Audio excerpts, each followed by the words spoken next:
বেজৰ ওচৰলৈ যোৱাসকল পালাহি? ককাইদেউ পালোহি, যেনে তেনে ঘৰ সোমাইছোহি আৰু। বোলো বেজে কি বিধান দিলে? এইটো দেখিছে, এই বাকচটো, ইয়াত চশমা আছে।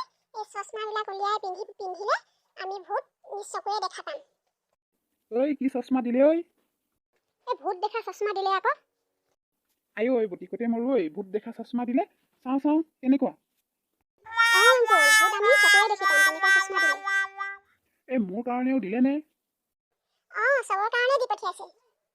এই যাদুকৰী চশমা। আইও বটিকতে মৰো। দে চশমাখন পিন্ধিয়ে চাওঁ। এইটো আকৌ বোলে আমি নিজে খুলিব নোৱাৰো। ভূতৰ গোন্ধ পালে এই বাকচটো নিজে খোল খাব আৰু চশমা ওলাব। তেতিয়া আমি পিন্ধি ল'ম, আমি আকৌ ভূত চাব পাৰিম। আইও বটিকতে মৰো। তেনেহ'লে এতিয়া মই পিন্ধিব নোৱাৰিম নেকি? এই বাকচটো ইফালে সিফালে ঘূৰাই চাব লাগিব, ক'ৰবাত আছে নেকি ভিতৰত সোমাই। যদি আছে তেনেহ'লে বাকচটো নিজে খোল খাব। আংকুল, আজি ভূত চাবলৈ সাজু হৈ থাকক। আংকুল, মই যে ভূত চাবলৈ সাজুৱে হৈ আছো। পাপা, আজি আমি জীৱনত এদিনো নেদেখা বস্তু এটা চাম ন? মাজনী। লাহে তহঁতি আকৌ ভূত চাবিহে হয়, ভয় নাখাবি কিন্তু আকৌ দেই। আণ্টি, মোৰ জীয়টো ইমান পোৱালি জীয় নহয়। মোৰ জীয়টো সিংহৰ নিচিনা জীয়, মই অকণো ভয় নকৰো। ভোলো তহঁতে ইমান ফিট নেমাৰিবিচোন।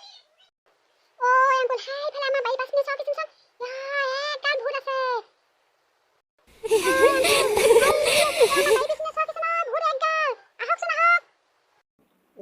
সঁচাকে ভাই?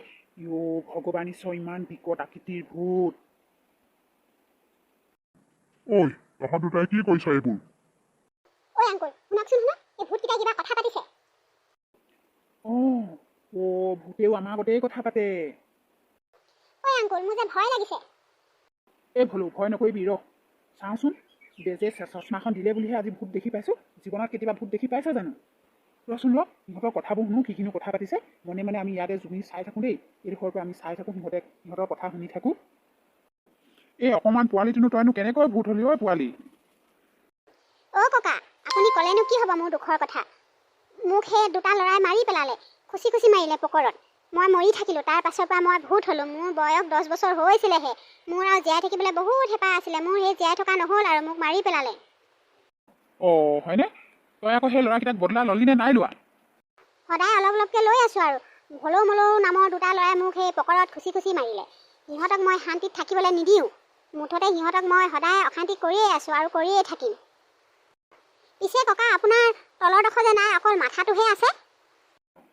ল'ৰা, মোৰ কথা ক'লেনো কি হ'ব? মই এতিয়া দিনৰ মানুহ নহয়। মই ব্ৰিটিছৰ দিনৰ মানুহ। এই স্বাধীনতা আন্দোলনৰ সময়ত আন্দোলন কৰিছিলোঁ।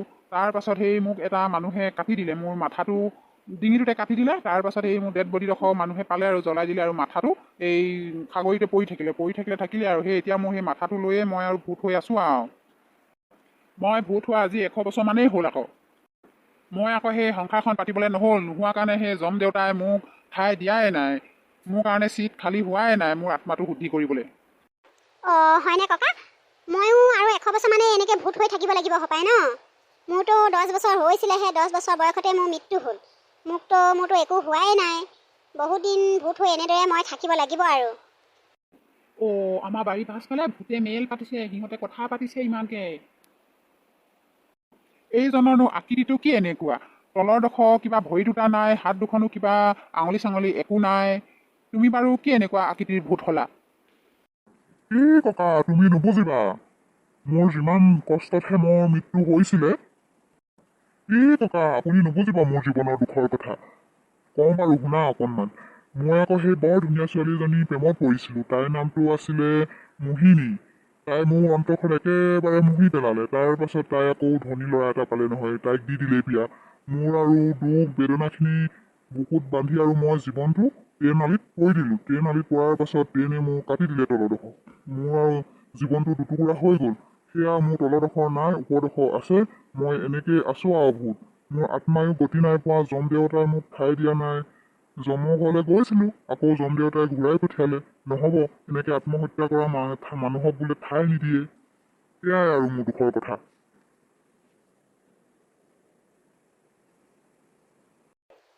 বুটি হয় না? এই দুজননো, এজন কোলা এজন বগা। তোমালোকনো কেনেকৈ এজন কোলা এজন বগা ভূত হলা বাৰু? আমাৰ দুজনৰ কথা সুধিছা? মোৰ কথানো আৰু কি ক'ম আৰু। মই বহুত দুখৰ কাহিনী আছে মোৰ জীৱনতো। মই আকৌ সেই চুলাই খাইছিলোঁ আকৌ এই এটুপি নেখালে নোৱাৰো থাকিব। খাওঁতে আকৌ সেই মোৰ কিডনী বেয়া হ'ল, লিভাৰ বেয়া হ'ল। তাৰ পাছতে আৰু মোৰ বেমাৰ হ'ল। বেমাৰ হোৱাৰ পাছতে মোৰ মৃত্যু হ'ল। মৃত্যুৰ পাছতে আৰু মানুহে মোক লেংঠা কৰি জ্বলাই দিলে। তাৰ পাছত জমে মোক নিছিলে নিওঁতে আকৌ ঘূৰাই দিলে, বোলে তুমি বিয়া পতা নাই, এতিয়া তোমাৰ কাৰণে চিট নাই, তুমি আৰু 100 বছৰমান থাকিব লাগিব, তাৰ পাছতহে তোমাৰ আত্মা শুদ্ধিকৰণ কৰা হ'ব। সেই তেনেকৈ ঘূৰাই পঠিয়ালে। এতিয়া আৰু এনেদৰে মই অনাই বনাই ঘূৰি ফুৰিছোঁ আৰু মই এতিয়া সেই মানুহবিলাকে আকৌ মোক সেই লেংঠা ভূত বুলি কয়, চুলাই খোৱা লেংঠা ভূত।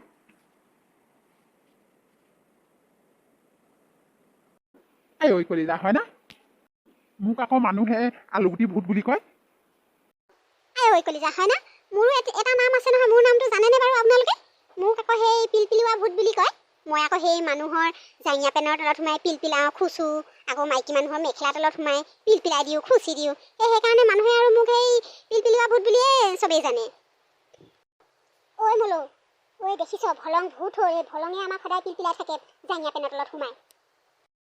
অঁ, এতিয়াহে গম পাইছোঁ কথাটো। এই ভলঙেই পিলপিলিয়া ভূত হ'লগৈ।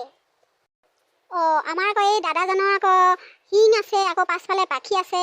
আপুনিনো এই শিং দুটা আৰু পাছফালে এই পাখিখন কেনেকৈ পালে আপুনি? আপোনাৰ আকাৰটোও বেলেগ। আমাৰবিলাকৰ লগত আপোনাৰ আকাৰটো নিমিলে। আপুনি কেনেকৈ এনেকুৱা ধৰণৰ ডিজাইনৰ ভূত হ'লনো? মই উৰি যাব পাৰোঁ, তোমালোকৰ নিচিনা নহয়। মই ইচ্ছা কৰিলে যলৈকে যাব মন যায় তেওঁলোকে হাউতকৈ উৰি যাব পাৰোঁ।